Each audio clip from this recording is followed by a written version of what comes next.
Hello, in this short video I'm going to cover what was released in the 0.7.2 release of the Chocolatey extension for Visual Studio Code. So following a Twitter conversation with someone in the Chocolatey community, a small bug was identified with how error messages are displayed within Visual Studio Code. So if we look at this, if we click on this and have a look, what was happening was there was a confusing state where we could get two error messages displayed. So it would say something like Chocolatey is not installed, even though Chocolatey is installed.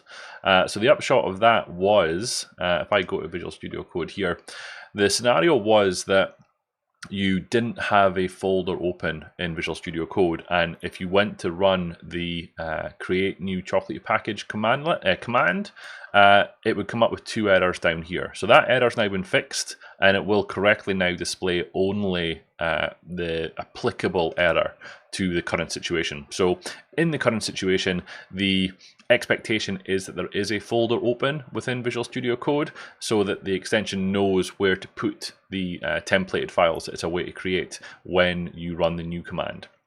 So that's it.